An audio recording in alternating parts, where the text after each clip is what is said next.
Noticentro 1, CMI. Buenas noches. La siguiente es una anticipación de las noticias nacionales del día. Medicina Legal revela que 4 menores de edad murieron en un bombardeo. Por medio de este documento, la entidad informó que esto sucedió durante el bombardeo contra alias Fabián del ELN. Esta noticia será ampliada en nuestra emisión de las 9 de la noche. El representante a la Cámara de Estados Unidos, Jim McGovern, denuncia retroceso en derechos humanos en Colombia. Durante una conferencia de prensa, el parlamentario norteamericano presentó un informe sobre su visita de 5 días al país. Habla el congresista en la emisión de las 9 de la noche.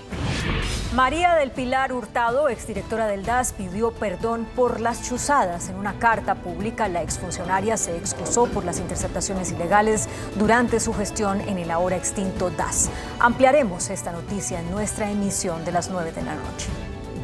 Las siguientes son las noticias del mundo hoy. Acuerdo temporal en Congreso de Estados Unidos para elevar endeudamiento. Trump estuvo a un paso de golpe a la Constitución, denuncia Comisión del Senado de Estados Unidos. Decenas de muertos y heridos en terremoto en Pakistán. Nobel de Literatura para novelista de Tanzania refugiado en el Reino Unido. Colombia en lista negra de viajeros para Inglaterra. Posibles efectos negativos de vacuna Moderna se denuncian en Suecia y Dinamarca. Juez federal bloquea ley antiaborto en Texas. Última encuesta muestra gran caída de Biden en popularidad. El Papa pide más inversión en comida que en armas. FAO denuncia que el precio de los alimentos está en su nivel más alto en 10 años en el mundo. Un policía salva a su compañera en Virginia, Estados Unidos. Con Claudia Palacios y Margarita Ortega. El Senado de Estados Unidos confirmó que alcanzó un acuerdo temporal para eliminar el límite de la deuda en ese país, al menos hasta los primeros días de diciembre. Esto pone fin, de manera temporal, al riesgo de caer en una cesación de pagos.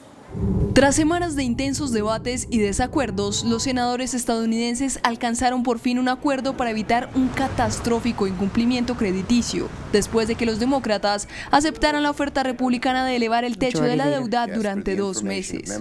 We have reached agreement to extend the debt ceiling through early December, and it's our hope that we can get this done as soon as today. El acuerdo permitirá elevar el límite de endeudamiento en unos $480 mil millones.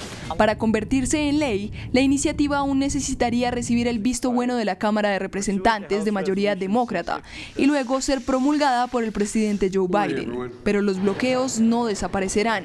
Los republicanos se niegan rotundamente a aprobar cualquier medida para aumentar el límite de endeudamiento del país, porque afirman que sería como darle a Biden un cheque en blanco para financiar sus enormes planes de inversión. En diciembre habrá una cierta forma de secuela, cuando el Congreso enfrentará nuevamente los plazos apremiantes para financiar el gobierno y elevar el límite de endeudamiento antes del receso de fin de año. Por su parte, Wall Street cerró una jornada con sólidas ganancias tras la tregua por la deuda en el Congreso de Estados Unidos.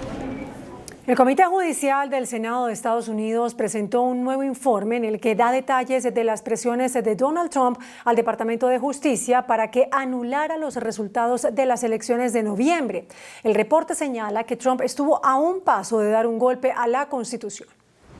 El Comité Judicial del Senado de Estados Unidos presentó un nuevo informe en el que se exponen las presiones ejercidas por el expresidente Donald Trump sobre varios altos funcionarios del Departamento de Justicia para reemplazar por un hombre de su confianza al entonces fiscal general con el objetivo de anular los resultados de las presidenciales de noviembre de 2020. El reporte describe cómo el entonces presidente de Estados Unidos trató de revertir los resultados de la votación e imponer su voluntad sobre el Departamento de Justicia, pidiéndoles a los líderes que declararan corrupta la elección. This report, which we have brought to the attention of the public as well as members of the committee, obviously, went into detail as to what happened during that 2-week period of time.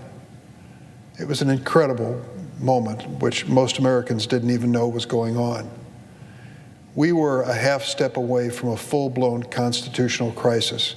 Según la investigación, durante una reunión en la Casa Blanca, Trump ponderó reemplazar al secretario de Justicia interino, Jeffrey Rosen, con el subsecretario interino, Jeffrey Clark.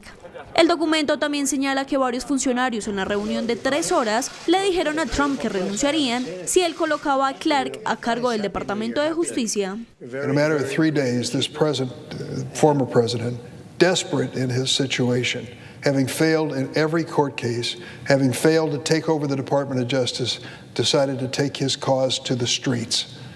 The president turned loose a mob that was supposed to stop us from counting the electoral votes and electoral ballots. The point of it is that we were so close to a constitutional crisis at that moment that it bears continued investigation and disclosure. So the American people know that we should never be complacent when it comes to our rights as citizens and to our responsibilities to our Constitution. This president, former President Donald Trump, would have shredded the Constitution to keep his office in the presidency. Este es el segundo informe y el más detallado que el Congreso de Estados Unidos publicó sobre lo ocurrido los días previos al incidente, después del que difundiera en junio pasado el Comité de Supervisión de la Cámara de Representantes, que también estableció una comisión especial para investigar lo ocurrido. La Academia Sueca eligió a un escritor de Tanzania, refugiado en el Reino Unido, como Premio Nobel de Literatura por su conmovedora descripción de los efectos del colonialismo. El novelista Abdul Razak Gurnah, nacido en Tanzania y residente desde hace años en el Reino Unido, ganó el Premio Nobel de Literatura anunciado desde Estocolmo por la Academia Sueca. Gurnah, que creció en la isla de Zanzíbar pero llegó a Inglaterra como refugiado a finales de la década de 1960, en medio de la persecución de ciudadanos de origen árabe bajo el régimen del presidente Abiy Kurame, cuando la liberación pacífica del dominio colonial británico condujo a una revolución, fue galardonado por su escritura empática y sin compromisos de los efectos del colonialismo. For his uncompromising and compassionate penetration of the effects of colonialism and the fates of the refugee in the gulf between cultures and continents. Gurnah ha publicado una decena de novelas, además de libros de cuentos, y es conocido sobre todo por su novela Paradise de 1984, ambientada en África Oriental durante la Primera Guerra Mundial, que cuenta la historia de un niño que creció en Tanzania a principios del siglo XX. In his 10 novels, he has consistently and with great compassion penetrated the effects of colonialism in East Africa and its effects on the lives of uprooted and migrating individuals. El escritor, cuando fue notificado, pensó que se trataba de una broma. El galardonado comenzó a escribir a los 21 años en el exilio inglés, y aunque el swahili era su primer idioma, el inglés se convirtió en su herramienta literaria. La decisión del comité de reconocer a un escritor cuyas obras abordan los temas del desplazamiento, el asilo y la migración, se produce en medio de una crisis migratoria de años en Europa que se ha intensificado durante la pandemia del COVID-19. Los cuerpos de rescate revelaron que el terremoto que sacudió el sur de Pakistán dejó 20 muertos y más de 300 personas heridas. Un potente terremoto sacudió el suroeste de Pakistán, sorprendiendo a las personas mientras aún dormían. La zona más afectada fue la remota zona montañosa de Arnai, en Baluchistán, llena de minas de carbón y casas de barro, donde las tareas de rescate se vieron dificultadas por la falta de caminos pavimentados, electricidad y cobertura móvil. Al menos una veintena de personas murieron, entre ellas varios niños, y más de 300 resultaron heridas tras el movimiento de 5,9 grados en la escala abierta de Richter. Muchas de las víctimas murieron por el colapso de techos y muros, y las autoridades aún continúan las labores de búsqueda, pues varias personas podrían seguir atrapadas bajo las casas derrumbadas, por lo que la cifra de afectados podría aumentar. El suministro de electricidad fue suspendido en muchas partes de la provincia, interrumpiendo las actividades de rescate y la atención de los heridos en hospitales. La Autoridad Nacional de Gestión de Desastres ha enviado personal a la zona afectada, además de equipos médicos y víveres, mientras recopilan información sobre la magnitud de los daños. Entre tanto, en Japón se dispararon las alarmas por un sismo de 6,1 grados en la escala de Richter. Un terremoto de magnitud 6,1 en la escala de Richter se produjo este jueves en la prefectura de Chiba, colindante con Tokio. Según la Agencia Meteorológica de Japón, el temblor tuvo lugar a las 10:41 de la noche, hora local, a 80 kilómetros de profundidad y con epicentro en Chiba, región de la costa nipona del Pacífico. El temblor no desencadenó la alerta automática de tsunami, ni consta que haya causado por el momento daños materiales ni víctimas mortales. La compañía de energía eléctrica de Tokio dijo que 250 hogares estaban sin electricidad en la capital del país. Cabe resaltar que Japón se asienta sobre el llamado Cinturón de Fuego del Pacífico, una de las zonas sísmicas más activas del mundo, y registra terremotos con relativa frecuencia, por lo que las infraestructuras y edificios están diseñadas para aguantar los temblores. Reino Unido dejó a Colombia en la lista COVID de países cuyos viajeros no pueden entrar a territorio británico. El gobierno del Reino Unido anunció que reducirá a 7 países su lista roja de territorios de riesgo por el COVID-19, que a partir del próximo lunes incluirá solo a Colombia, Venezuela, Perú, Panamá, Haití, Ecuador y República Dominicana. Otros 47 países a los que hasta ahora se les aplicaban las máximas restricciones de viaje para evitar contagios de COVID-19 se retirarán de esa categoría, entre ellos Argentina, Bolivia, Brasil, Chile, Costa Rica, Cuba, México, Paraguay y Uruguay. Los viajeros provenientes de los países de la lista roja deberán cumplir 10 días de cuarentena obligatoria en hoteles designados por el gobierno, pero pagados con su dinero. Eso tendría un costo aproximado de 1.750 libras, más o menos unos $2.400 por persona. La farmacéutica Pfizer solicitó autorización para iniciar el proceso de vacunación contra el COVID-19 en niños entre los 5 y los 11 años.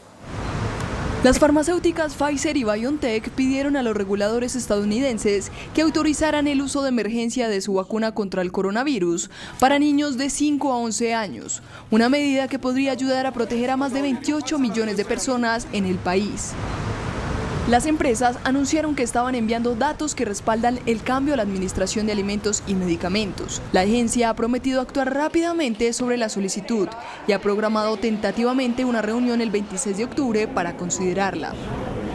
La aprobación depende no solo de la solidez de los datos de los ensayos clínicos, sino de si pueden demostrar a los reguladores que pueden fabricar adecuadamente una nueva formulación pediátrica, pues la FDA ha asegurado que los niños podrían requerir una dosis o formulación diferente a la que se usa en una población pediátrica mayor o en adultos. La vacuna fabricada por Pfizer y su socio alemán BioNTech ya está disponible para mayores de 12 años. Pero ahora que los niños han vuelto al colegio en Estados Unidos y que la variante más contagiosa Delta está causando un gran aumento de las infecciones pediátricas, muchos padres están esperando ansiosamente las vacunas para sus hijos más pequeños. Un estudio realizado en los países nórdicos y revelado por Suecia señaló que la miocarditis, que es una inflamación en el corazón, podría ser uno de los efectos colaterales severos de la vacuna de Moderna contra el COVID. Las autoridades de Suecia, Dinamarca y Finlandia suspendieron el uso de la vacuna del COVID-19 de Moderna para los menores de 30 años, manifestando que la medida se tomó por precaución, pues las autoridades sanitarias observaron un posible riesgo de patologías que incluyen una inflamación del corazón, como miocarditis y pericarditis. När den här nordiska studien kunde sättas samman i slutet på förra veckan, i början på den här veckan, så har man ju sett att den signalen om ökad risk för myokardit som fanns redan tidigare, men som är en väldigt ovanlig biverkan, nu var väldigt mycket tydligare i yngre åldersgrupper, yngre män framförallt, men att det också fanns en ganska stor skillnad mellan de två vaccinerna vi har som vi kan använda. Alltså att Moderna gav en betydligt högre risk än Pfizer. Även om bägge riskerna var väldigt, väldigt små så var skillnaden påtaglig. Och därför har vi nu sagt att vi pausar med användning av Moderna för personer under 30 år tills vi har fått den här datan färdiganalyserad på europeisk nivå och ser vad man då landar i för rekommendationer på sikt. Det är som sagt en väldigt ovanlig biverkan vi pratar om, även om man har fått Modernas vaccin. Och det är nästan alla fallen kommer efter ungefär ett par veckor efter vaccination. Las autoridades de salud de estos países recomendaron que en vez de usar la dosis de Moderna para la población más joven, se debería utilizar la vacuna de Pfizer para ese grupo de edad. Por su parte, la agencia finlandesa del medicamento informó que se han detectado hasta la fecha 6 casos de inflamación cardíaca en Finlandia, donde se han administrado alrededor de 1 millón de vacunas de la firma estadounidense Moderna. Rusia registra actualmente 3 veces más casos de coronavirus que hace un año, con más de 25.000 nuevos contagios en las últimas 4 jornadas y casi 900 muertes diarias. Las autoridades tratan de incentivar por todos los medios la vacunación. El gobierno ruso dijo que el país se está acercando a los 30.000 casos diarios, lo que sería un récord desde el inicio de la pandemia. El secretario general de la ONU, Antonio Guterres, aseguró que se necesitan $8.000 millones para poder vacunar de manera equitativa al 40% de la población en el mundo. Vaccine inequality is the best ally of the COVID-19 pandemic.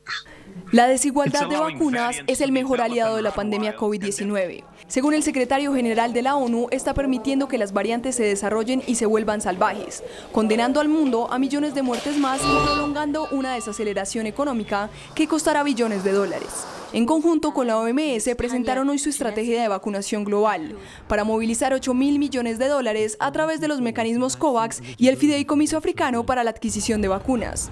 This detailed plan of action drawn up by the World Health Organization is designed to get vaccines, as it was said, into the arms of 40% of people in all countries by the end of this year and 70% by the middle of 2022. Los líderes de ambos organismos aseguraron que se fracasará si se continúa con la inequidad con respecto a la distribución de vacunas. Now we stand on the precipice of failure if we don't make the benefits of science available to all people in all countries right now. Not to have equitable distribution of vaccines is not only a question of being immoral, it is also a question of being stupid. Señalaron que no se trata de producir más vacunas, sino de llegar a quienes más las necesitan. Un juez federal de Texas bloqueó temporalmente la aplicación de la ley antiaborto aprobada recientemente en ese estado, que prohíbe la interrupción del embarazo a partir de la 6ª semana. Un juez federal en Estados Unidos bloqueó la aplicación de una estricta ley antiaborto puesta en marcha en Texas, que prohíbe prácticamente cualquier interrupción del embarazo en ese estado sureño. El magistrado Robert Pittman aceptó de este modo la petición del gobierno de Joe Biden, que a través del Departamento de Justicia había reclamado la suspensión temporal de la ley impulsada por los republicanos a la espera de que se determine su constitucionalidad. Pero incluso con la ley suspendida, los servicios de aborto en el estado podrían no reanudarse de inmediato debido a que los médicos aún temen que puedan enfrentar demandas ante la falta de una decisión jurídica más permanente. En el fallo, el juez opinó que la ley ha creado un mecanismo agresivo y sin precedentes para privar a sus ciudadanos de un derecho constitucional significativo y bien consagrado. Aseguró que la ley ha impedido ilegalmente a las mujeres ejercer control sobre sus vidas y que su tribunal no permitirá que esta ofensiva privación siga ni un día más. La popularidad del presidente Biden cayó a su nivel más bajo desde que asumió el cargo. La economía, el manejo de la crisis en Afganistán y sobre todo la presión para obligar a la gente a vacunarse serían las causas de esta calificación. Una encuesta de la Universidad de Quinnipiac que refleja una caída de la percepción de los estadounidenses sobre la gestión del presidente Joe Biden, ubicándolo en su puntaje más bajo, el 38%. La encuesta encontró que Biden recibió puntajes negativos de 2 dígitos en una serie de temas como la economía, la inmigración y su manejo de la crisis en Afganistán. La respuesta al coronavirus. El 48% lo aprueba, mientras el 50% lo desaprueba. La economía. El 39% lo aprueba, mientras el 55% lo desaprueba. Su trabajo como comandante en jefe de las Fuerzas Armadas estadounidenses. El 37% lo aprueba, mientras el 58% lo desaprueba. Cuestiones de inmigración. El 25% lo aprueba, mientras el 67% lo desaprueba. Más de la mitad de los estadounidenses dicen, entre el 55 y el 42%, que la administración de Biden no es competente para dirigir el gobierno. La encuesta de Quinnipiac encontró que el único tema clave en el que el pueblo estadounidense no desaprueba abrumadamente la respuesta de Biden es la pandemia del COVID-19, con un 48% aprobando su manejo de la crisis en comparación con el 50% que lo desaprueba. Por su parte, el presidente estadounidense Joe Biden continúa promocionando la vacuna contra el COVID-19 y manifiesta que es una clave para el crecimiento económico. The vaccination requirements are good for the economy. not only increase in vaccination rates, but to help send people back to work. Back to work. You know, when I first started the vaccination program, and we got all that vaccine enough for everyone, we're vaccinating 3 million people a day. We're getting very close before things began to slow down. The economy is growing, leaps and bounds. 6%, the fastest growing major economy in the world. La encuesta de Quinnipiac también reveló que casi 3/4 partes, el 74% de los estadounidenses, dicen que han recibido una vacuna de COVID-19 o planean hacerlo, mientras que el 20% dice que no planea recibirla. Durante la clausura de un encuentro por la paz, el Papa Francisco hizo un llamado de atención a los líderes del mundo. El pontífice pidió más comida y vacunas para los más necesitados y menos armas vendidas de forma irreflexiva. Durante un encuentro interreligioso por la paz celebrado junto al Coliseo de Roma, el Papa Francisco realizó un contundente llamado a la paz y reclamó menos armas y más vacunas. Meno armi e più cibo, meno ipocrisia e più trasparenza, più vaccini distribuiti equamente e meno fucili venduti sprovvedutamente. El sumo pontífice pidió el desarme y la prohibición total de las armas nucleares. Con parole chiare incoraggiamo a questo, a deporre le armi, a ridurre le spese militari per provvedere ai bisogni umanitari, a convertire gli strumenti di morte in strumenti di vita. Aseguró que es sorprendente que el dolor de los demás no nos conmueva ni afecte. Il dolore degli altri non mette fretta, e nemmeno quello dei caduti, dei migranti, dei bambini intrappolati nelle guerre, privati della spensieratezza di un'infanzia di giochi. En el evento participó también la canciller alemana Angela Merkel, quien mantuvo un encuentro horas antes con el Santo Padre en el Palacio Apostólico del Vaticano. El gobierno de Rusia hizo un llamado de alerta para evitar una catástrofe en el mercado energético internacional en medio de la crisis desatada por los precios récord del gas natural en la última semana. Rusia advirtió que esto puede desestabilizar la economía de Europa. Tras las fuertes alzas presentadas en los últimos 3 días en los precios del gas natural para Europa, que en muchos casos han sido hasta 10 veces más por encima de los precios tradicionales, la gigante estatal del gas rusa Gazprom hizo un llamado a la calma y advirtió que la histeria del mercado terminará afectando a la economía de Europa. Происходящее сегодня, по сути, доказывает, что европейский спотовый рынок отражает лишь сиюминутное состояние спроса и предложения, но не является по своей сути инструментом ценообразования, который обеспечивает долгосрочный баланс интересов покупателей и продавцов. Сейчас европейский спотовый рынок показывает высокую волатильность цен. Он дезориентирует как покупателей, так и продавцов. Несет риски дестабилизации экономики всего региона. La vicepresidenta de Gazprom también advirtió que Rusia puede aumentar la oferta de gas para apaciguar la ansiedad de los mercados, pero es urgente la necesidad de que Alemania le dé vía libre al gigantesco gasoducto Nord Stream 2, que recorre más de 1.200 kilómetros bajo el mar Báltico y permite enviar gas desde Rusia hasta Alemania sin tener que pasar por Ucrania, rival político ruso, y que ya está terminado, pero no en funcionamiento. «Газпром» подчеркивал и будет подчеркивать, что выполняет все свои контрактные обязательства перед своими контрагентами в рамках наших долгосрочных заключенных контрактов. И мы полностью удовлетворяем все заявки на поставку. Там же, где есть техническая возможность, мы поставляем газ и по заявкам, которые превышают наши контрактные обязательства. El presidente ruso Vladimir Putin declaró que el gobierno de Rusia está dispuesto a considerar la posibilidad de comercializar su gas natural en el mercado bursátil si eso ayuda a reducir el auge de la demanda europea. Sin embargo, subrayó que en general este tipo de comercialización es poco eficaz. Asimismo, advirtió que si Rusia acepta comerciar el gas en bolsa, sería desde el mercado bursátil de San Petersburgo y no a través del mercado spot europeo que se realiza en Países Bajos. Los precios de los alimentos aumentaron al nivel máximo de los últimos 10 años. Así lo denunció la Agencia de la ONU para los Alimentos, la FAO.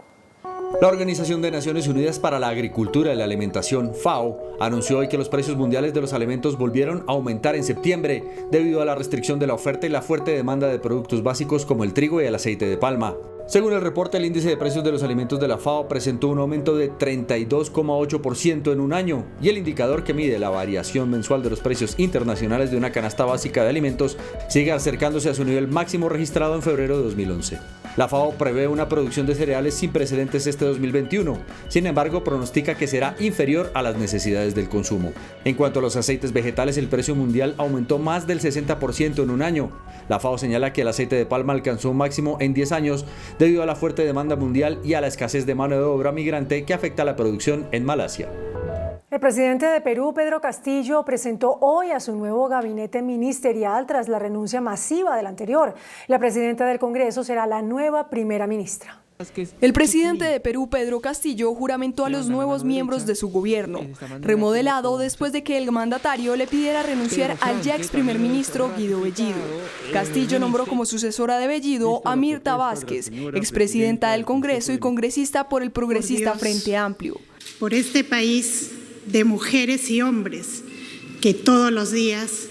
Vázquez, una abogada de 46 años, tomó juramento durante una ceremonia en el Palacio de Gobierno, transmitida por la televisión estatal a la que no asistió su antecesor. Si así lo hicieres, que Dios y la patria os premie. La nueva líder del gobierno es una mujer conocida por su activismo medioambiental y su defensa de los derechos de las mujeres. La proclama resonó como una respuesta a las alargadas machistas y misóginas de las que hizo gala Bellido durante su corta gestión de 9 semanas. Las cenizas del volcán Cumbre Vieja en las Islas Canarias ya llegaron a Cuba. Mientras tanto, se activó una nueva alerta por la amenaza de una nueva y poderosa erupción. El grupo de monitoreo volcánico en la isla de La Palma registró un sismo de magnitud 4,3 en la escala de Richter, el más fuerte desde la erupción del volcán, por lo que temen una nueva explosión.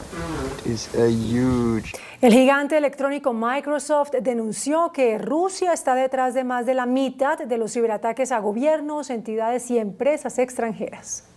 La compañía tecnológica Microsoft ratificó que Rusia representó la mayor parte de los piratas informáticos patrocinados por el Estado detectados por la compañía durante el año pasado, con una participación del 58%, principalmente dirigida a agencias gubernamentales y grupos de extranjeros en los Estados Unidos, seguido de Ucrania, Gran Bretaña y miembros europeos de la OTAN. La devastadora efectividad del hackeo a SolarWinds, y que principalmente afectó a empresas de tecnología de la información, incluida Microsoft, también aumentó la tasa de éxito de los hackers respaldados por el Estado ruso al 32% en el año que finalizó el 30 de junio en comparación con el 21% en los 12 meses anteriores. El informe también cita los ataques de ransomware como una plaga grave y creciente, con Estados Unidos el país más afectado con más del triple de los ataques. Comenzó en Alemania el juicio contra un exguardia de un campo nazi de 100 años de edad.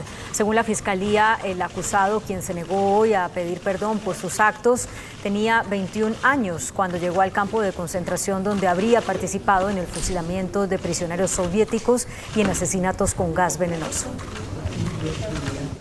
En un video captado por la cámara de una patrulla en Virginia, Estados Unidos, quedó registrado el momento en que un oficial salvó a una colega al apartarla del camino de un carro fuera de control. Los oficiales estaban fuera de la carretera llevando a cabo una investigación sobre un siniestro automovilístico cuando un automóvil a toda velocidad se desvió hacia ellos.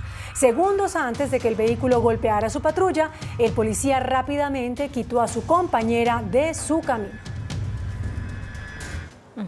Al menos 4 personas han muerto por inundaciones en Alabama, en Estados Unidos. Intensas lluvias provocadas por una ola invernal han azotado a ese estado sureño, donde el nivel del agua ha superado los 50 centímetros. Numerosas personas han sido rescatadas de carros atascados bajo el agua. La aparición de algas tóxicas en algunas zonas de Palm Beach, Florida, encendió las alarmas.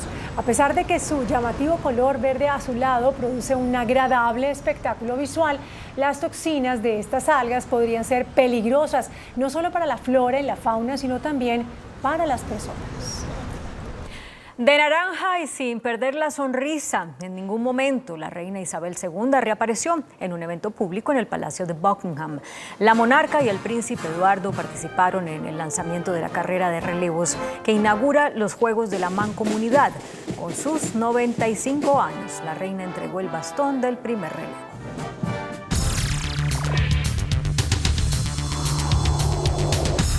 Muy buenas noches. 3 niños y una niña entre los 13 y los 17 años murieron en el bombardeo al campamento de alias Fabián del ELN en el Chocó. El bombardeo fue lanzado el pasado 16 de septiembre contra un frente del ELN. El senador Iván Cepeda hizo hoy la revelación y anunció que denunció el hecho ante las Naciones Unidas. El senador Cepeda es nuestro invitado esta noche. Senador, muy buenas noches. ¿Cómo supo usted lo que ocurrió en el Chocó en septiembre pasado? Buenas noches. Nosotros recibimos a través de una comunicación de personas del sitio donde ocurrió el bombardeo la información de que presuntamente entre las personas que murieron en esa operación militar habría adolescentes, incluso niños. Y procedimos inmediatamente, como corresponde, a cursar un derecho de petición ante el director del Instituto Nacional de Medicina Legal, quien nos respondió en el día de ayer señalando que de las 8 personas que fueron víctimas o blanco de este episodio militar, 4 personas de ellas son menores de edad, entre ellas 3 varones, 2 de ellos de 17 años, 1 de 13 y una muchacha de 17 años. ¿Usted conoció la declaración que hizo el señor ministro de Defensa sobre su denuncia? He leído un pronunciamiento del Comando General de las Fuerzas Militares. No he escuchado directamente al ministro, pero las explicaciones que da el alto mando militar son desde todo punto de vista inadmisibles. Por supuesto que es un crimen de guerra que comete el ELN y otros grupos armados el reclutar a menores de edad, pero no es menos cierto que también las normas internacionales crean una serie de presupuestos para que acciones como la que se cometió el 16 de septiembre no ocurran. Es el principio de distinción del derecho internacional humanitario, de proporcionalidad, de precaución, que debe ser asumido como una norma internacional. Y lo que veo en el comunicado o la declaración que ha hecho el alto mando militar es que eso se asume como simplemente una declaración en el aire o sin ningún sentido, porque se parte de la noción de que los niños, las niñas y los adolescentes son blanco legítimo. Es más, el ministro de Defensa, ante otro hecho que ocurrió en este año también, dijo que los jóvenes o los niños eran blancos legítimos porque son máquinas de guerra. Yo creo que esa declaración todavía está muy presente en este debate que se ha sostenido con relación a otros hechos similares que han venido siendo denunciados en el país. Sí, la declaración del ministro es más o menos igual a la de las fuerzas militares, en donde él acusa al ELN de retener, de secuestrar menores, pues como escudo de protección y además para reclutarlos, ¿no es cierto? Sí, pero eso no explica por qué un hecho tan lamentable no fue informado oportunamente al país. De ninguna manera puede ser excusado o justificado el hecho de que esta información no se haya transmitido en tiempo real al país. Esos son hechos que deben ser comunicados porque en esos hechos hay una responsabilidad, sin lugar a dudas, y debe haber una investigación, porque no puede pasar por alto la muerte de menores en ese tipo de acciones, pero además otro hecho que considero igualmente significativo, y es que la Defensoría del Pueblo ha producido informes de alertas tempranas de manera reiterada, y uno de esos informes tenía que ver precisamente con San Juan, el litoral San Juan, donde ocurrió el bombardeo, señalando que allí había un proceso de reclutamiento de menores de edad. Esos 46 informes muestran una realidad bastante preocupante sobre el incremento de la de la vinculación de menores de edad a los grupos armados ilegales. Hay un 113% de incremento de esas acciones de los grupos ilegales de reclutamiento entre el año 2019 y el presente. Como otros indicadores de violación de derechos humanos, este también está disparado en el país a raíz de que no se está implementando una política de paz. Qué cosa tan terrible. Usted tuvo ocasión, senador, de hablar con los progenitores o familiares de la niña y los niños muertos en los bombardeos. No, lamentablemente no hemos podido tener acceso a los familiares e intencionalmente en el derecho de petición que cursamos ante el Instituto de Medicina Legal no pedimos la identidad de los menores para obviamente respetar esa circunstancia, pero sin lugar a dudas es muy importante que estas familias sean reparadas porque efectivamente aquí hay una violación, una infracción muy grave del derecho internacional humanitario. ¿En qué consiste, senador, la denuncia que usted elevó ante las Naciones Unidas? Pues lo que he señalado ante el Consejo de Seguridad de las Naciones Unidas, que hace seguimiento a las denuncias en todo el mundo sobre reclutamiento de menores de edad, y ante la persona que hace las veces de relator con relación al reclutamiento de niñas, niños y adolescentes en el sistema de Naciones Unidas, es que en Colombia venimos experimentando pues dos fenómenos que son muy graves y que muestran el deterioro sistemático de la situación de derechos humanos, y es por una parte el reclutamiento que, como ya dije, se ha incrementado de una manera extraordinaria en este tiempo de pandemia, pero al mismo tiempo también acciones por parte de la fuerza pública que no responden a los principios del derecho internacional humanitario para respetar la circunstancia de que estos menores, que son víctimas, por supuesto, personas que tienen menos de 18 años o 18 años, pues están siendo sometidas a operaciones militares en las cuales no se respeta el principio ni de distinción ni de proporcionalidad. Y de acuerdo con eso he invitado o pedido que el gobierno permita una visita de las Naciones Unidas para observar este asunto, que es de la mayor gravedad. Y mire, senador Cepeda, ¿usted proyecta adelantar algún tipo de debate en el Senado de la República? Sí, ya anuncié que la semana entrante cursaremos la proposición para que el ministro de Defensa y el alto mando militar sean citados a debate de control político. Como una primera medida, vamos a ver si esto conduce a una moción de censura, porque aquí hay unas explicaciones que hay que darle al país. ¿Por qué no se ha informado de esto? ¿Cómo es posible que acciones tan graves como estas se justifiquen en que si los grupos armados ilegales cometen delitos, pues otro tanto puede hacerlo la fuerza pública? Esa lógica argumentativa no tiene ningún tipo de aceptación, y por esa circunstancia hay que recordar, ya un ministro de Defensa tuvo que dimitir, pues vamos a citar a este ministro, al doctor Diego Molano, para que le explique al país por qué se están cometiendo este tipo de acciones y se están ocultando ante la opinión pública. Senador Iván Cepeda, muchas gracias por haber aceptado su invitación, y deploramos como usted la muerte de estos niños durante el bombardeo. Gracias, Yamil. Y a ustedes también, televidentes, gracias por la sintonía, y los invitamos a continuar aquí, en Noticentro 1.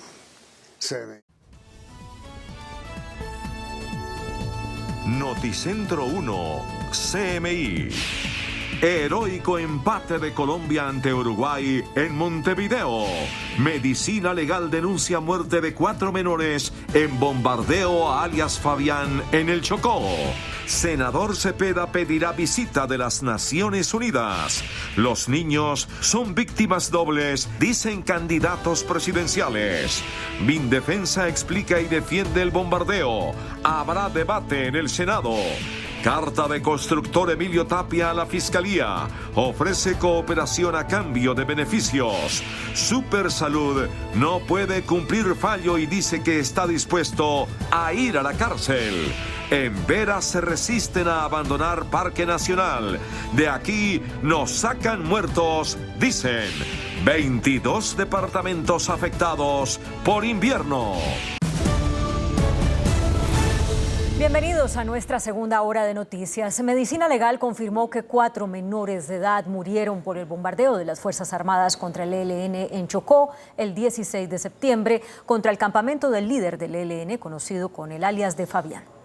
En este documento, el Instituto de Medicina Legal y Ciencias Forenses confirma que 4 menores de edad murieron en el bombardeo efectuado por las fuerzas militares el pasado 16 de septiembre en el municipio del Litoral de San Juan, en el departamento de Chocó.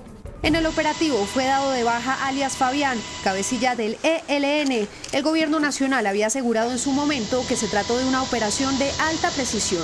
El Instituto de Medicina Legal confirmó que en este operativo murieron un menor de 13 años de edad, otros 2 menores de 17 años y una adolescente de 17 años. Asimismo, Medicina Legal revela que los cuerpos de los 4 menores de edad ya fueron identificados y entregados a sus familiares. Este documento de Medicina Legal es la respuesta a un derecho de petición enviado por el senador Iván Cepeda. Y por su parte, el senador Iván Cepeda, tras denunciar la muerte de menores de edad en el bombardeo al ELN, anunció que pedirá una visita de Naciones Unidas por este caso. El bombardeo en el que murieron 4 menores de edad, según el senador Iván Cepeda, ocurrió el 16 de septiembre, cuando la fuerza pública desplegó una ofensiva contra el campamento de alias Fabián, comandante del ELN en el departamento del Chocó. Eso está claramente prohibido, tanto el reclutamiento forzado de menores como ese tipo de métodos indiscriminados por el derecho internacional humanitario, y por eso he dirigido en el día de hoy una comunicación a la ONU poniendo de presente ese macabro cuadro que se está presentando en el país, lamentablemente. De acuerdo con el senador Iván Cepeda, aunque es legítima la acción del Estado contra los grupos irregulares y alzados en armas, debe garantizar la protección de los menores que han sido victimizados ya por esas organizaciones al ser reclutados. Varios de los precandidatos presidenciales criticaron el bombardeo de la fuerza pública contra el campamento del ELN, en el que perdieron la vida 4 menores de edad. Aseguraron que los niños, en este caso, son víctimas dobles, por una parte del ELN, que los reclutó, y por otra del Estado, que no los protegió frente al conflicto. Que alguien viole la ley no puede justificar que el Estado viole la ley. El Estado tiene que ser una fuerza superior que no atropella ni la Constitución ni las leyes de la República. La importancia de insistir en el respeto irrestricto a los derechos humanos en estas operaciones militares. Reiterar algo obvio, pero creo que el país debe caer en cuenta, y es la falta de oportunidades para muchos jóvenes y muchas comunidades aisladas de nuestro país. Del delito del reclutamiento de menores, que lo cometen evidentemente los grupos ilegales, pero se vuelve víctima también cuando es sujeto a esas acciones sin la precaución y sin la inteligencia de bombardeo por parte del Estado. Los menores de edad son víctimas porque tenemos una ausencia estatal, no hay oportunidades, no hay política social, no hay educación. De estas voces, el único que se distanció fue Federico Gutiérrez, quien dijo que el responsable único es el ELN. Son víctimas de la guerrilla del ELN, que los reclutó siendo menores de edad, que los alejó de sus familias, de sus compañeros de colegio, de los campos de juego, y lo más grave, los puso como escudos humanos para proteger a un criminal como alias Fabián. El demócrata representante a la Cámara de Estados Unidos, James McGovern, de visita en Colombia, denunció un retroceso en materia de derechos humanos en el país y agregó que le pedirá a la administración Biden tener en cuenta esto a la hora de asignar ayuda económica a las fuerzas de seguridad. El congresista demócrata presentó sus conclusiones sobre una evaluación a la situación de derechos humanos en Colombia después de un recorrido por varias ciudades. But I am very disappointed by the backsliding on issues that matter to the United States Congress. I am deeply concerned about the human rights situation in this country. McGovern se reunió con líderes y periodistas amenazados y con personas que resultaron heridas por la policía durante las protestas. And so many people we met with feel that things are going in a wrong and very dangerous direction.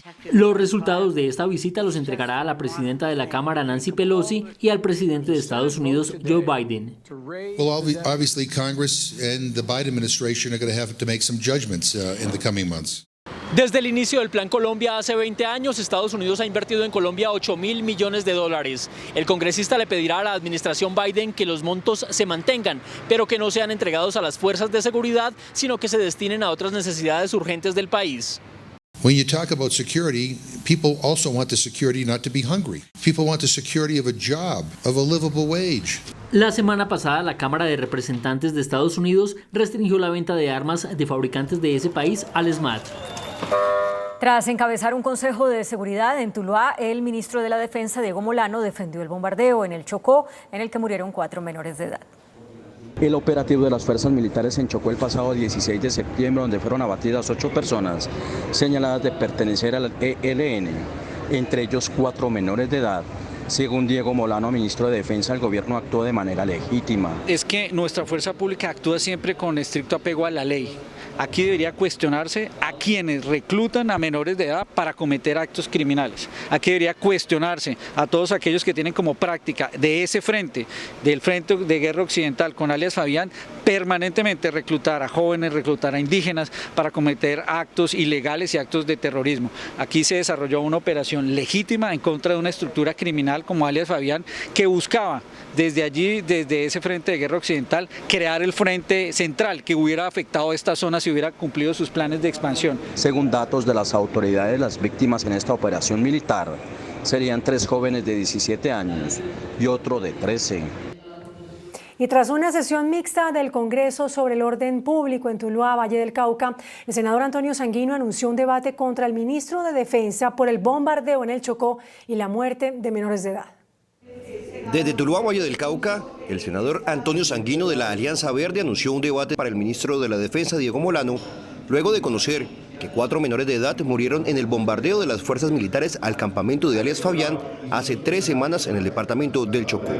Vamos a adelantar un debate en la plenaria del Senado de la República para que el ministro de la Defensa dé cuenta sobre esta actuación reiterada de bombardeos en los que mueren niños en campamentos de grupos armados ilegales o de organizaciones guerrilleras, como acaba de ocurrir con la Operación Samuel en el departamento del Chocó. De acuerdo con Sanguino, se debe realizar un trabajo de campo previo de verificación antes de adelantar dichos operativos para conocer si hay menores de edad en terreno.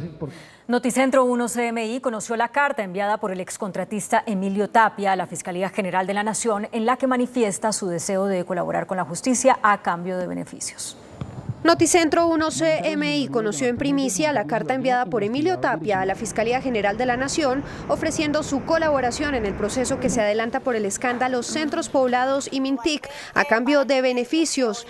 En la carta, Tapia pide ser escuchado en audiencia y manifiesta que dará a conocer de manera amplia, detallada y circunstanciada todo lo que conoce del escándalo de corrupción por el que hoy es procesado.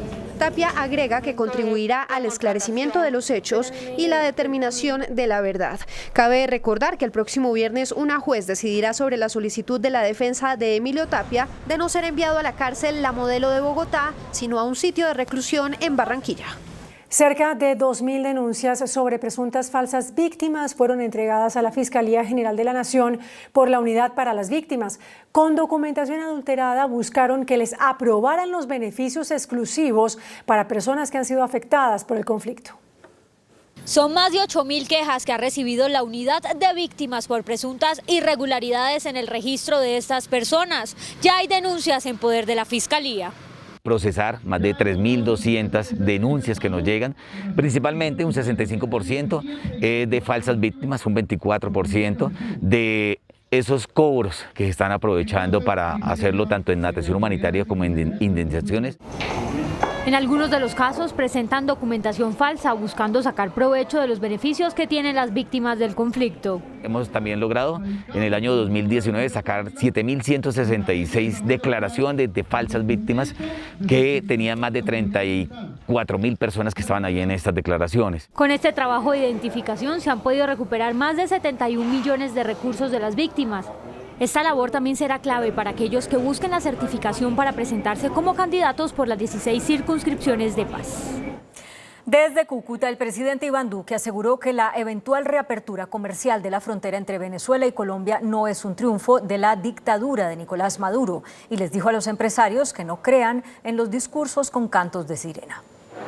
El presidente de la República además desestimó la invitación que hizo Nicolás Maduro para que los colombianos inviertan en su país. Mucho cuidado con los discursos que vienen con cantos de sirena desde la dictadura en Venezuela, que ahora salen a hablar de manera bella, invitando a que lleguen los inversionistas a ese territorio. Que no pretende el dictador borrar la historia, porque en el año 2015 expulsó colombianos marcándole sus casas. Duque también le quitó crédito a la gestión del gobierno venezolano en la eventual reapertura comercial de los pasos fronterizos en norte de Santander. La reapertura de la frontera es el triunfo del pueblo de Venezuela y no el triunfo de la dictadura de Nicolás Maduro. El presidente también le respondió a los magistrados de altas cortes y al presidente de la Jurisdicción Especial para la Paz que hicieron una petición para proteger el sistema integral de paz. Dijo que él prefiere la paz, pero sin impunidad. Ana María Cuesta, Noticentro 1, CMI. Y también desde Cúcuta, el ministro de Justicia, Wilson Ruiz, defendió la gestión del gobierno en materia de paz. Esto luego de que los presidentes de las altas cortes y de la Jurisdicción Especial para la Paz hicieran un llamado para proteger ese derecho. El ministro de Justicia aseguró que el gobierno del presidente Duque no ha hecho nada para entorpecer el sistema integral de paz. El presidente de la República ha sido un hombre respetuoso del derecho. Yo le he dicho en muchas ocasiones, no he recibido instrucciones de que vamos nosotros a presentar un proyecto de acto legislativo para eliminar ninguna corte ni nada de esto.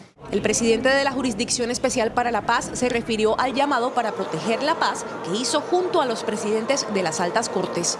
Los poderes judiciales y en particular la Jurisdicción Especial para la Paz son la garantía de la paz, la garantía de la lucha contra la impunidad. El presidente Duque aseguró que hoy muchos con discursos politiqueros inventan que su gobierno no ha hecho nada en defensa de la paz. 2 personas resultaron heridas por una explosión en Cúcuta. A pocas horas de haber partido de Cúcuta, el presidente Iván Duque, en donde activó el Comando Específico de Norte de Santander, conformado por 14.000 hombres para combatir el narcotráfico y el terrorismo, los violentos no dan tregua y en la Y de Astillero, zona rural de la capital fronteriza, fue accionado un artefacto explosivo al paso de varios policías. Cuando nuestras unidades policiales realizaban su patrullaje cotidiano. De este hecho, resultó uno de nuestros uniformados lesionado. Asimismo, una de las ciudadanas que se encontraban en el lugar también resultó lesionada y trasladada a los centros asistenciales del Zulia. La onda explosiva afectó a varios vehículos que transitaban por esta zona. La Procuradora General Margarita Cabello aseguró que la exministra de las Tecnologías de la Información, Karen Abudinem, será citada dentro de la investigación que cursa por las irregularidades detectadas en la ejecución del contrato con la Unión Temporal Centros Poblados para llevar Internet a zonas apartadas. La Procuradora advirtió que su llamado se dará dentro de la investigación que le abrieron por las irregularidades en el billonario contrato para la conectividad de las escuelas adjudicado a Centros Poblados con pólizas falsas. Estamos solicitando las documentaciones principales. Primero hay que llenarnos de la información correspondiente documental que solicitamos al ministerio y luego la escucharemos. Ella tenía o tiene la opción de hacerlo voluntariamente, hasta ahora no lo ha hecho. Cabello también anunció que pedirá el traslado a Bogotá dentro de la investigación que cursa contra el empresario Enrique Vives por haber atropellado a 6 jóvenes y menores de edad. Nos preocupa un poco que se haya hecho solo imputación por las muertes y no por lesiones personales, que podría ser un poco más gravosa la situación para el señor. Luego de ser el departamento con mayor número de víctimas antipersona en el país, hoy por fin los habitantes del Caquetá pueden disfrutar de territorios libres de estos artefactos explosivos. El alto comisionado para la paz, Juan Camilo Restrepo, entregó los municipios de El Doncello y Belén de los Andaquíes como zonas libres de minas antipersona. Además, entregó una zona de resguardo indígena que los propios excombatientes desminaron. Más de 12.000 víctimas de minas ha dejado el conflicto armado colombiano. La exdirectora del Departamento Administrativo de Seguridad DAS, María del Pilar Hurtado, ofreció excusas públicas a las víctimas de las chuzadas ordenadas durante su gestión. A la exdirectora del DAS, condenada a 14 años de cárcel, le fue negada la libertad condicional con el argumento de que no ha hecho ningún acto para reparar a sus víctimas. Hurtado pidió excusas, y entre otros o a otras personas estuvo Gustavo Petro, Piedad Córdoba y Daniel Coronel. La Sala de Instrucción de la Corte Suprema de Justicia acusó al ex senador del partido de la U, Efraín Torrado, por el llamado carrusel de la contratación. Torrado deberá responder en juicio por el delito de interés indebido en la celebración de contratos por 21 convenios entregados a su grupo político por parte de la Administración de Bogotá entre 2008 y 2011 por más de 110.000 millones de pesos. Hoy fue asesinado un recluso en la cárcel La Picota de Bogotá. El narcotraficante dominicano César Peralta estaría involucrado en el homicidio. La víctima es Jason Elías Otero Peralta, quien es conocido como el Pablo Escobar dominicano y está pedido en extradición por Estados Unidos. Por segunda vez le imputaron cargos a Luis John Castro Ramírez, alias El Zarco, por su participación en la ejecución extrajudicial de jóvenes que fueron presentados como guerrilleros muertos en combate. Alias El Zarco tendrá que responder por 3 casos de falsos positivos cometidos en Cali en el 2007. El detenido habría engañado a los jóvenes para que fueran en busca de una supuesta huaca con 200 millones de pesos. Allí los asesinaron. En septiembre, El Zarco fue llamado a responder por el reclutamiento y posterior asesinato de 14 jóvenes en el Tolima en hechos ocurridos en 2000. El superintendente de Salud, Fabio Aristizábal, catalogó como inaplicable un fallo judicial que le ordena reversar la liquidación de una EPS. El superintendente de Salud, Fabio Aristizábal, catalogó este fallo del Tribunal Superior de Barranquilla, que ordena revivir la EPS Ambuc del Chocó, como incumplible. Imposible de cumplir. ¿Cómo hacemos para devolverle a los empleados la plata de las liquidaciones que ya se hizo? ¿Cómo vamos a devolver los bienes que están en liquidación?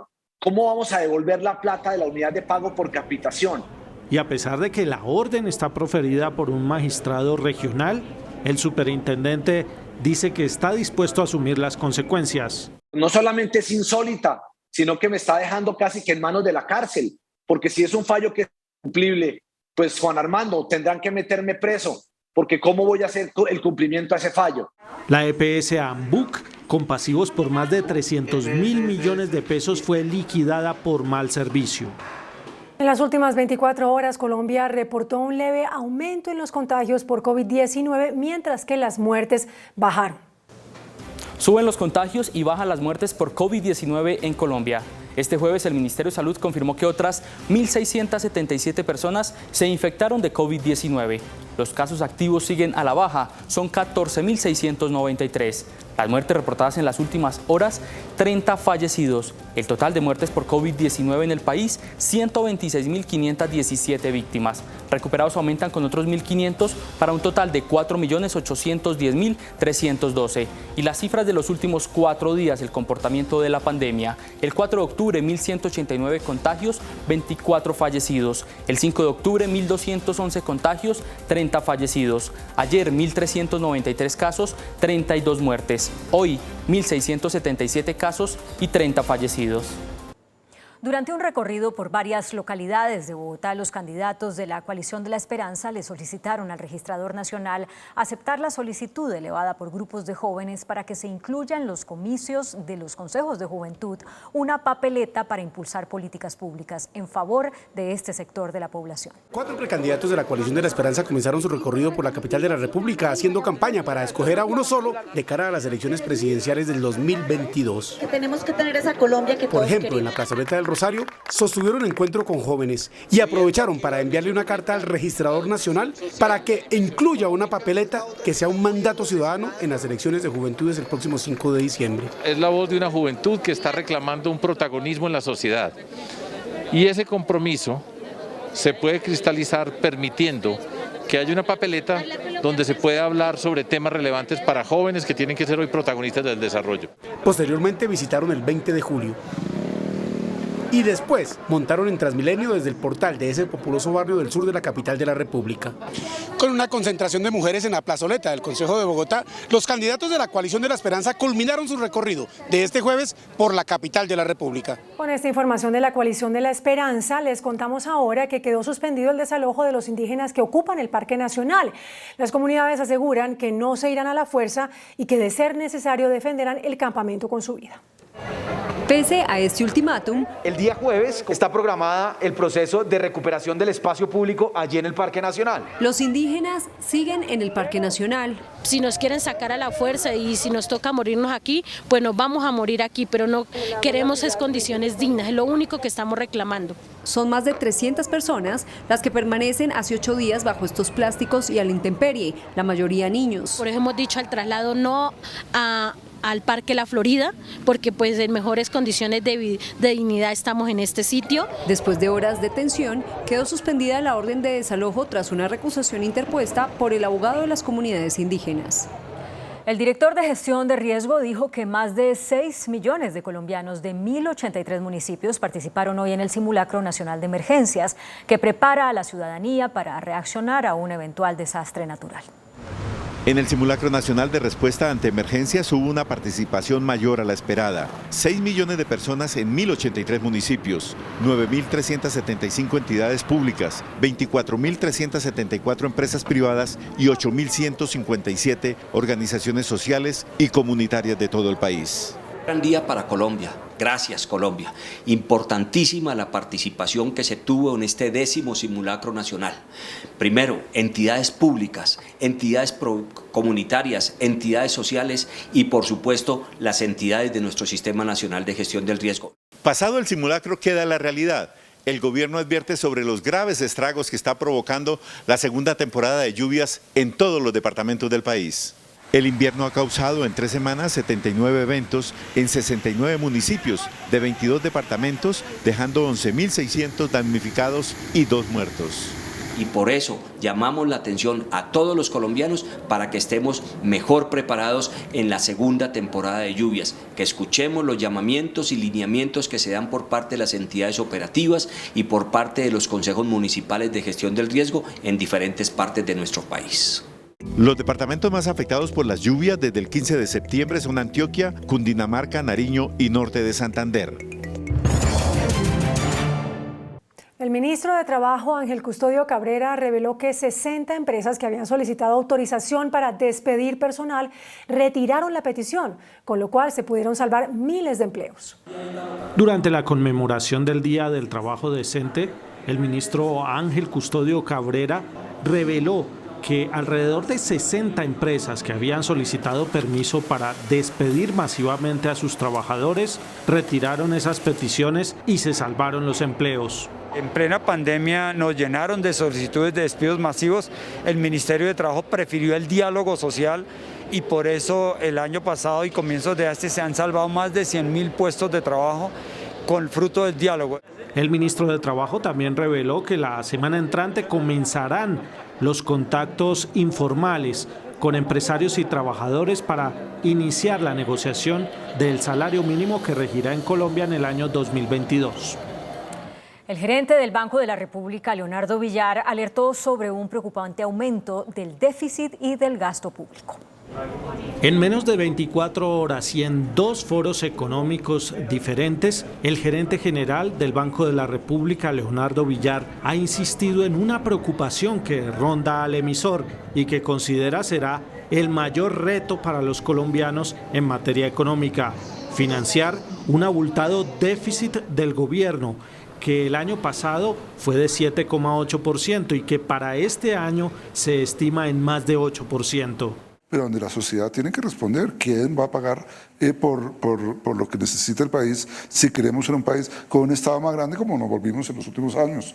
Y si no lo queremos hacer, entonces, ¿dónde hay que reducir y cómo se hace para reducir al menor costo ese gasto? Se calcula que el gasto del gobierno representa un 25% del PIB. La embajadora de Panamá en Colombia, Liliana Fernández, anunció estrategias para afianzar las inversiones entre ambos países. La cumbre de empresarios realizada al norte de Bogotá tuvo como fin afianzar las relaciones comerciales entre ambos países, descongelar el Tratado de Libre Comercio, aumentar las exportaciones en doble vía, beneficios a través de las zonas francas y mejorar los índices de inversión son parte de la agenda económica en la que ya trabajan Colombia y Panamá. Nosotros queremos que eso siga creciendo y creo que es posible porque las empresas que ya están tienen muy buena experiencia. Busquemos oportunidades de negocio en ambas vías, siempre buscando el ganar-ganar. La agenda económica traerá beneficio en generación de empleo. Las ventajas que Panamá ofrece como centro de inversión, como centro logístico, como hub en las Américas.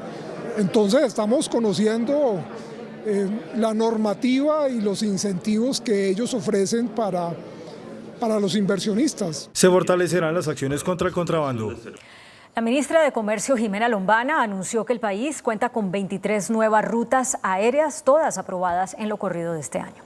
El proceso de reactivación de la economía en Colombia ya cuenta con 23 nuevas rutas en su conexión aérea internacional, mientras que en 2019, antes de la pandemia, terminó con 17 rutas. El aumento de la operación de nuevos destinos de América Latina con ciudades intermedias del país han sido parte de la estrategia. Hemos recuperado el 75% de la conectividad internacional.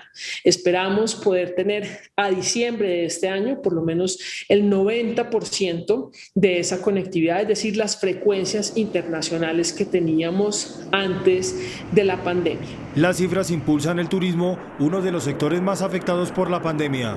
La reactivación que se ha reportado en el movimiento de pasajeros en vuelos nacionales de un 71% y de un 48% en vuelos internacionales.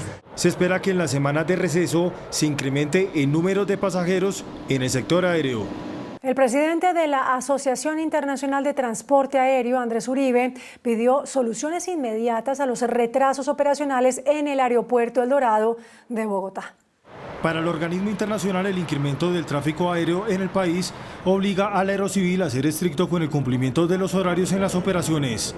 Sin embargo, a la fecha no se cumple en el aeropuerto El Dorado, generando problemas para los itinerarios que en últimas afecta a los usuarios. Por culpa de una falta de control de los vuelos no regulares que operan en las horas pico en este aeropuerto. A diario, 130 vuelos con 17.600 pasajeros se ven afectados por retrasos entre 2 y 4 horas. Que se opere con un equipo completo de controladores de tránsito aéreo. Para la IATA, la situación en la terminal aérea de Bogotá es insostenible. El exministro de Hacienda y precandidato presidencial, Mauricio Cárdenas, pidió a la DIAN aclarar quiénes de los mencionados en los Pandora Papers declararon sus bienes en el exterior y quiénes no. Según el exministro de Hacienda, Mauricio Cárdenas, con los Pandora Papers, es necesario que la DIAN de inmediato tome las listas de los colombianos que tienen cuentas en paraísos fiscales para que se den a conocer cuántos de estos están evadiendo impuestos. Dijo que tener cuentas en el exterior no es malo, pero hay muchos que se volvieron evasores de cuello blanco. Aquí hay un problema serio. Está mostrando que hay una cultura que está muy enquistada en el país, que es hacer negocios a través de paraísos fiscales. Fue contundente en pedir acciones y aplicar la ley a esos colombianos que están evadiendo impuestos. Yo fui el ministro de Hacienda que convirtió la evasión de impuestos un delito con penas privativas de la libertad. Ya es la hora de aplicar. Las declaraciones las entregó Mauricio Cárdenas en la ciudad de Pereira, donde participó de reuniones políticas de su precandidatura a la presidencia. El Banco Da Vivienda informó que investiga las denuncias de fraude cibernético del que fueron víctimas varios de sus clientes con retiros y transacciones no autorizadas. Según un comunicado oficial, Da Vivienda ya se contactó con los clientes afectados para darles acompañamiento mientras concluyen las investigaciones pertinentes. La entidad sostuvo que implementa las mejores tecnologías para prevenir el fraude. El índice de capitalización de la bolsa, que mide el comportamiento de las 20 principales acciones, cerró al alza. El índice selectivo MSCI Colcap de la Bolsa de Valores de Colombia subió 0,84% a 1.393 puntos. La acción de Conconcreto fue la que más subió, con una valorización de 3,57% a 371 pesos. La acción de Mineros fue la que más bajó, con una pérdida de 1,28% a 3.850 pesos. La acción más negociada de la jornada fue la de Ecopetrol, al movilizar más de 45.000 millones de pesos, con una variación positiva de 1,78% a 2.860 pesos. El dólar cerró a la baja. Indicadores económicos en Noticentro 1 CMI. La tasa representativa del mercado que regirá para mañana viernes será de 3.772 pesos con 44 centavos. Los profesionales del cambio compran la divisa en promedio entre 1.760 pesos y la venden entre 1.800 pesos. Un euro cuesta 4.361 pesos. La libra de café en Nueva York se cotizó a $1.97. El azúcar se transó en 19,84 centavos de dólar la libra.